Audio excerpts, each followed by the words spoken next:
यह चैनल केवल उन साधकों के लिए है जो साधना के क्षेत्र में आगे बढ़ना चाहते हैं और हमारा एक ही उद्देश्य है कि भारतीय प्राचीनतम गूढ़ से गूढ़ विद्याओं के सही ज्ञान से साधकों को अवगत कराना।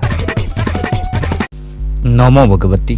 मेरे प्रिय साधक और साधिकाओं, कैसे हो आप सब? आशा और उम्मीद करता हूँ भगवती कृपा से आप सभी ठीक होंगे। हनुमान से संबंधित वैसे तो बहुत सारे प्रयोग हैं और बहुत सारे ऐसे मंत्र हैं जिनके माध्यम से आप हनुमान जी की कृपा को प्राप्त कर सकते हैं। और आप सभी ने देखा होगा कि शाबर मंत्रों में हनुमान जी का जो वर्णन है अत्यधिक है और सबसे ज्यादा आपको जो शाबर मंत्र मिलेंगे वे हनुमान जी से संबंधित मंत्र मिलेंगे। हनुमान जी एक ऐसे देवता है, एक ऐसे योगी है जो साधक की हर समस्याओं का समूल रूप से निवारण करते हैं, नाश करते हैं, हर संकटों का नाश करते हैं, हर प्रकार की बाधाओं का शमन करते हैं, उनकी रक्षा करते हैं। अगर आप साधना के क्षेत्र में कोई रक्षक देव देख रहे हैं जो आपकी सुरक्षा करे शत्रुओं से, चाहे फिर भूत प्रेत बाधा से, चाहे फिर तंत्र मंत्र की क्रियाओं से, तो हनुमान से बढ़कर रक्षक देव कोई अन्य हो ही नहीं सकता। क्योंकि ये रक्षा के साथ साथ व्यक्ति के जीवन से संकटों का नाश करते हैं और उनके जीवन में आने वाली विपत्ताओं को, बाधाओं को समूल रूप से दूर करते हैं और साथ ही साथ साधक की सुरक्षा करते हैं। और हनुमान जी की काट करना अत्यंत कठिन होता है क्योंकि एक तो अपने आप में प्रचंड वेगवान और शक्तिशाली देव है और साथ ही साथ देवताओं से इनको अनेक वरदान प्राप्त हुए हैं कि कोई भी अस्त्र शस्त्र, कोई भी विद्या इनको बांध नहीं सकती है। और देखिए, राम के जीवन में हनुमान ना होते तो राम को युद्ध में विजय प्राप्त नहीं होती, क्योंकि राम के जीवन से सारे संकटों का नाश हनुमान जी ने किया। हर विपरीत परिस्थितियों को शुभ परिस्थिति में परिवर्तित किया और हनुमान जी की साधना करने से व्यक्ति के अंदर उत्साह, जोश, बल, निर्भयता, ओज, तेज और साथ ही साथ साधक का जो शरीर है वो बलशाली होता है। बस फर्क यहाँ पर आता है कि आपको हनुमान जी की साधनाओं को पूर्ण नियमों के साथ करना पड़ता है और हनुमान साधना का जो मुख्य नियम रहता है वो है ब्रह्मचर्य। अगर आप हनुमान जी की उपासना कर रहे हैं, आराधना कर रहे हैं, मंत्र जाप कर रहे हैं, साधना कर रहे हैं, तो आपको ब्रह्मचर्य का पूर्ण तरीके से पालन करना पड़ेगा, मानसिक रूप से भी और शारीरिक रूप से भी। आपको दोनों तरीके से पूर्ण मनोयोग के साथ ब्रह्मचर्य का पालन करना पड़ेगा। हनुमान साधना की मुख्य कड़ी ही ब्रह्मचर्य है। अगर आप ब्रह्मचर्य का पालन कर सकते हैं, आप नियमों का पालन कर सकते हैं, तो आप हनुमान जी की साधना कीजिए, हनुमान जी से संबंधित मंत्रों का जाप कीजिए और उसके बाद चमत्कार आप स्वयं देखेंगे। वैसे तो मैंने आप सभी को लाइव में यह बताया है कि साधना कैसे करनी है, उस तरीके से आपने प्रारंभिक चीजें कर लेना है और उसके बाद मैंने आप सभी को प्रारंभिक साधना पूजन विधान बताया है, उसके अनुसार आपने पूजन करना है। और हनुमान जी की साधना में एक बात का विशेष ध्यान रखना है कि जो भी भोग आप चढ़ा रहे हनुमान जी को, तुलसी दल जरूर उसमें रखें, क्योंकि बिना तुलसी दल के अगर आप हनुमान जी को भोग चढ़ाते तो आप हनुमान जी की भूख को शांत नहीं कर पाएंगे, उनकी तृष्णा को शांत नहीं कर पाएंगे। तो इसलिए तुलसी दल का प्रयोग तो आपको जरूर करना है। और द्वितीय, अगर आपको भय, डर लग रहा है हनुमान जी की साधनाओं में, तो आपको राम रक्षा कवच स्तोत्र का पाठ एक बार जरूर करना चाहिए।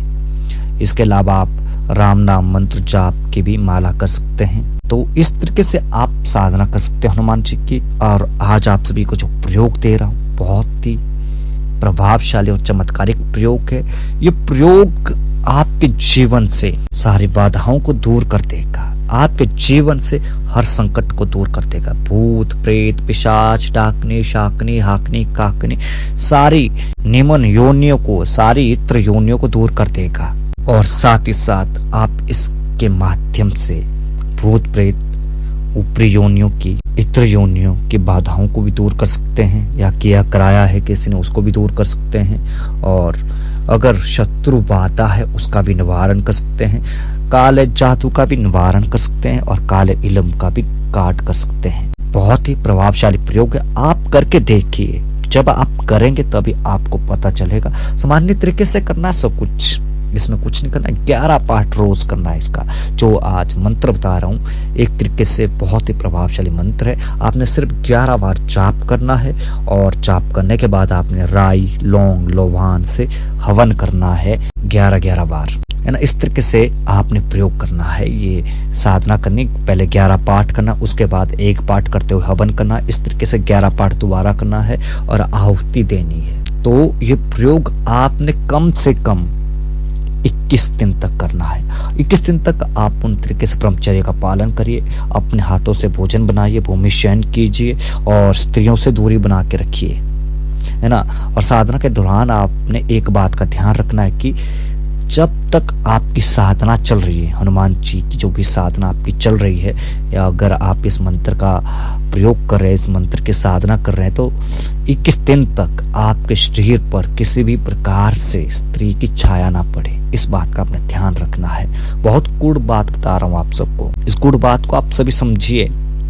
21 दिन तक किसी भी प्रकार से स्त्री की छाया आपके ऊपर नहीं पड़नी चाहिए। स्पर्श तो बड़ी दूर की बात है।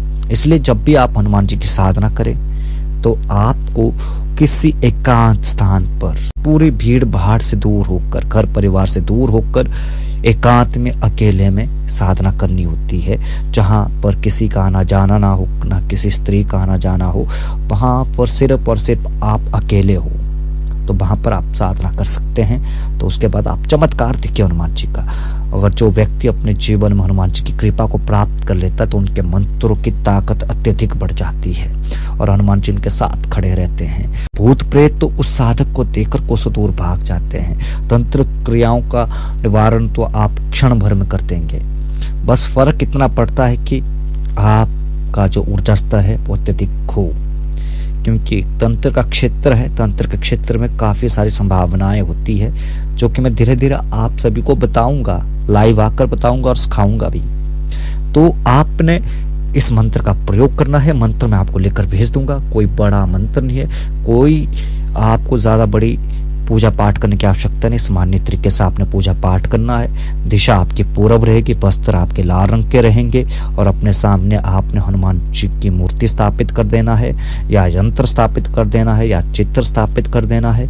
उसके बाद आपने पंचोपचार से पूजन करना है और शुद्ध घी का दीपक या सरसों के तेल का दीपक लगा सकते हैं आप।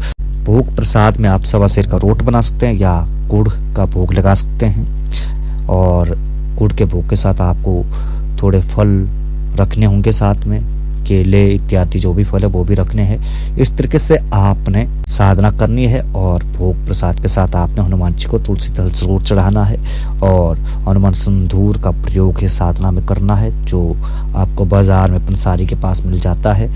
और इसके अलावा चमेली के तेल में सिंदूर मिलाकर हनुमान जी के चित्र या मूर्ति पर लेप करना है, हनुमान जी को चोला चढ़ाना है। इस तरीके से आपने साधना करनी है और 21 दिन तक करनी है। 21 दिन के बाद आपको यह मंत्र सिद्ध हो जाएगा, आपका यह मंत्र जागृत हो जाएगा और उसके बाद आप चमत्कार देखिए। साधना के दौरान ही आपके साथ चमत्कार होने शुरू हो जाएंगे। आपको अनेक चमत्कारिक अनुभूतियां होना शुरू हो जाएगी।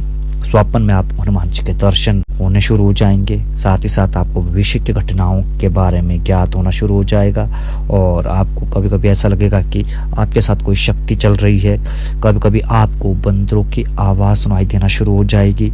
और जब भी आप साधना कर रहे हैं तो उसमें आपको कभी कभी आपके आसपास बंदर आते हुए दिखाई देंगे, तो आपने डरना नहीं है, बस साधना में बने रहना है और हनुमान जी आपकी रक्षा स्वयं करेंगे। आपको कोई रक्षा विधान करने की आवश्यकता नहीं है, बस हनुमान जी के ऊपर विश्वास रखिए।